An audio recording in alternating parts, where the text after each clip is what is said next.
تجلیات چشت یہ خصوصی talk show ہے حضرت خواجہ غریب نواز رحمۃ اللہ تعالی علیہ آپ کا سلسلہ، آپ کی خدمات اور آپ کی شخصیت کو پیش نظر رکھتے ہوئے اس پر گفت و شنید جاری ہے۔ کل ہم نے عارف اور عارف باللہ کے موضوع پر، عرفان و عشق دراصل موضوع تھا، لیکن ہم نے عارفین کا ذکر سنا اور کس سے جو عارفین کا پیشوا یعنی خواجہ ہندہ شاہ کیواں خواجہ معین الدین چشتی سنجزی رحمۃ اللہ تعالی علیہ۔ میرا اگلا سوال یہ کہ خواجہ صاحب نے اپنی مجلس میں حضور تربیت فرماتے ہوئے موقع پر ارشاد فرمائی کبیرہ گناہ ہے کہ اللہ کا نام لیا جائے یا کلام الہی کا ورد ہو رہا ہو یا سنا جائے اور انسان کا دل نرم نہ ہو۔ اگر ذکر الہی یا قرآن حکیم سنتے وقت گداز پیدا نہ ہو دل میں اور سنتے وقت انسان سننے کے بجائے سے ہنسی مذاق میں وقت کو صرف کرے، مشغول ہو، تو یہ گناہ کبیرہ ہے۔ میں خواجہ صاحب کے اس قول میں یہ بھی جاننا چاہتا ہوں کہ اللہ تعالیٰ کا نام ظاہر ہے، اس میں جلالت اور بابرکت بھی ہے۔ میں چاہتا ہوں خواجہ صاحب کے اس فرمان کی روشنی میں سمجھوں کہ اللہ تعالیٰ کے کلام جب سنا جائے تو اس وقت تقاضے کیا ہیں، ریکوائرمنٹس کیا ہیں، اور یہ قول بھی سامنے۔ اعوذ باللہ من الشیطان الرجیم، بسم اللہ الرحمن الرحیم۔ ابو داؤد کی روایت ہے رحمۃ دو عالم، ابن ماجہ کی روایت ہے حضور علیہ الصلوۃ والسلام نے فرمایا من احب شیء اکثر ذکرہ، کہ جو جس چیز سے زیادہ محبت کرتا ہے وہ اس کا ذکر کثرت سے کرتا ہے۔ صحیح۔ تو کسی چیز کا کثرت سے ذکر اس بات کی علامت ہے کہ اس شے کی محبت یا اس ذات کی محبت دل میں اتنی ہی زیادہ ہے۔ صحیح۔ اور محبت کے اسباب پر اگر غور کیا جائے تو انسان نفع اور نقصان کا بندہ ہے۔ صحیح۔ اگر کوئی اسے نفع پہنچاتا جائے اور اس نفع کا تسلسل ہو تو محبت ہو جاتی ہے۔ صحیح۔ اسی طرح سے مجھے بہت ساری مصائب اور آلام سے بچنا ہے تو جو میری حفاظت کرے گا اور حفاظت کا ذمہ لے گا مجھے اس سے محبت ہو جائے گی۔ تو انسان اس نفع اور نقصان کی بنیاد پر کہ جو اس کی تمام تر ضروریات کو پورا کرے اور اسے ہر طرح کی مصیبت اور آلام سے بچائے اور اسے حفاظت میں رکھے، اور اگر آزمائے تب بھی اس کے قلب پر ایک سکینہ اتار دے کہ وہ آزمائش بھی اسے جو ہے اللہ تعالیٰ کی رحمت محسوس ہو، تو پھر ایسی ذات سے بہت زیادہ انس اور محبت ہو جاتا ہے۔ انسان جو ہے اپنے اطراف میں جن چیزوں کو دیکھتا ہے اس میں بھی یہی پہلو پیش نظر ہوتا ہے کہ جو چیز ہمیں فائدہ پہنچاتی ہے، ایک بڑا گھر ہے، اچھی سی گاڑی ہے، دیگر اس طرح کی بہت ساری چیزیں ہیں، تو ان کی طرف قلب اسی لیے مائل ہوتا ہے کہ اس پہ فوائد پوشیدہ ہوتے ہیں یا وہ ہمیں کسی نہ کسی نقصان سے بچانے والی ہوتی ہیں۔ تو یہ اسباب ہوتے ہیں، اور اللہ تعالیٰ کے ذات وحدہ لا شریک وہ ہے کہ جو ہر نفع کا منبع اور مرکز ہے، بے شک، اور وہی ہے کہ جو ہمیں ہر نقصان سے بچانے والا ہے، ہماری حفاظت فرمانے والا ہے، اور آزمائش کے وقت بھی اگر وہ جب چاہے آزمائش کرنا تو پھر ہمارے قلب پر سکینہ اتارنے والی ذات پاک بھی وہی ہے۔ بالکل ٹھیک۔ اللہ تبارک و تعالیٰ کا اسم پاک ایک جو اللہ ہے اسم جلالت، وہ اللہ تعالیٰ کی ذات کی طرف دلالت کرتا ہے، اور یہ ایسا اسم پاک ہے کہ اللہ تعالیٰ نے خود فرمایا هل تعلم له سمیہ، اس نام کا کوئی دوسرا جانتے ہو؟ تو یہ ایسا نام مبارک ہے کہ کسی نے یہ ظاہری اعتبار سے بھی جرأت نہیں کی کہ اپنے باطل خداؤں میں سے کسی خدا کا نام اللہ رکھ لیتا۔ صحیح بات۔ یہ وحدہ لا شریک کو یہ دلالت کرتا ہے، اور اللہ تعالیٰ نے اس اسم جلالت کو اپنی عظمت اور کے دلیل کے طور پر پیش فرمایا۔ چنانچہ قرآن عظیم کی ابتدا میں فرمایا الحمدللہ، تمام خوبیاں اللہ کے لیے ہیں۔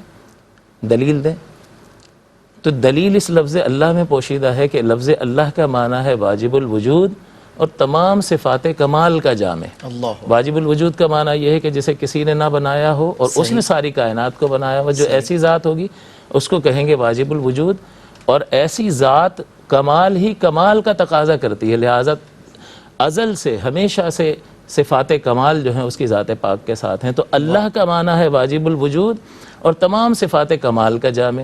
اب الحمدللہ میں سے لفظ اللہ کو تھوڑی دیر کے لیے ہٹا کر اس کا معنی رکھ لیں تو آپ کو یہ دعویٰ بھی سمجھ میں آ جائے گا کہ تمام خوبیاں اللہ کے لیے ہیں، یہ دعویٰ، اور کیوں ہے یہ دلیل بھی سمجھ میں آ جائے گی اگر اس کا معنی اس لفظ کی جگہ رکھ لیں اور ترجمہ کریں کہ تمام خوبیاں اس کے لیے ہیں جو ہمیشہ سے ہے، واجب الوجود ہے، اور اس میں تمام خوبیاں موجود ہیں۔ تو بندہ کہتا ہے بالکل صحیح بات ہے، پھر تو اسی کے لیے تمام خوبیاں ہونی چاہیے جو ہمیشہ سے ہو، اس نے ساری کائنات کو تخلیق کیا ہو اور سارے کمالات اس کے اندر موجود ہوں۔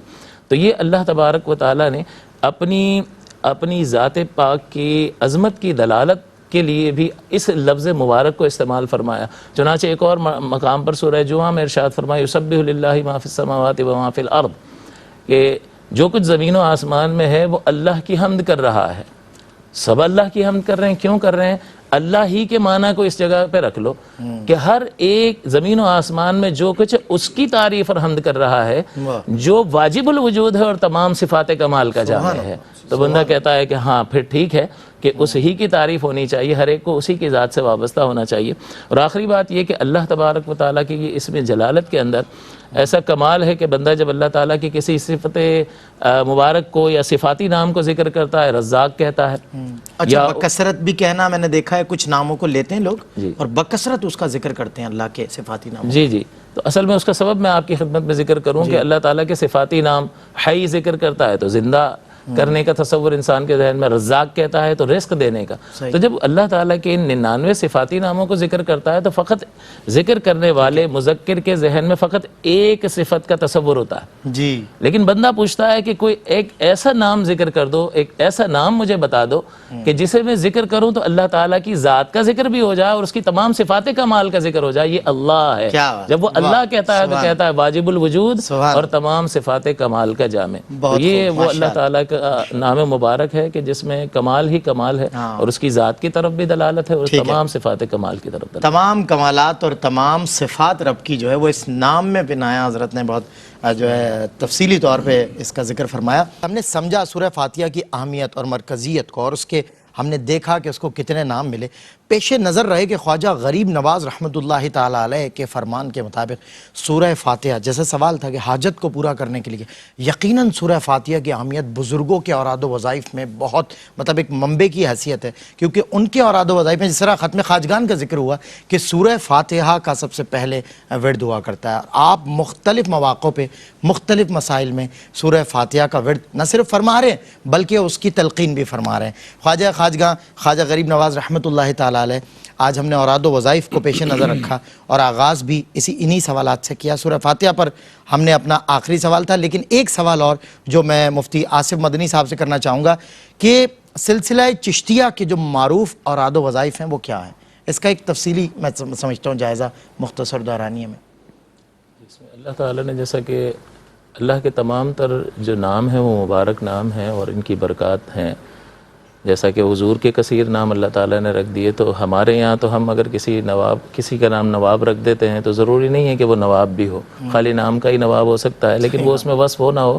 لیکن جو اللہ تعالیٰ کے صفاتی نام ہیں وہ اس کی صفات کمال پر دلالت کرتے ہیں کہ یہ خوبیاں بدرجہ اتم اس کی ذات پاک میں موجود ہے۔ اسی طرح حضور کے جس قدر نام ہے، اللہ تعالیٰ نے بدرجہ اتم اور کمال جو ہے اپنے حبیب میں وہ صفات کمالیاں رکھی ہیں۔ تو اس کے تمام تر نام ایسے ہیں کہ جن کا ورد کرنا، جن کا ذکر کرنا باعث برکت ہے۔ لیکن اللہ تعالیٰ نے، اور یہ مستفاد ہے اللہ تعالیٰ کے اس فرمان سے، وَاذْكُرُوا اللَّهَ كَثِيرًا لَعَلَّكُمْ تُفْلِحُونَ، کہ اللہ کو کثرت سے یاد کرو تاکہ تم فلاح پاؤ۔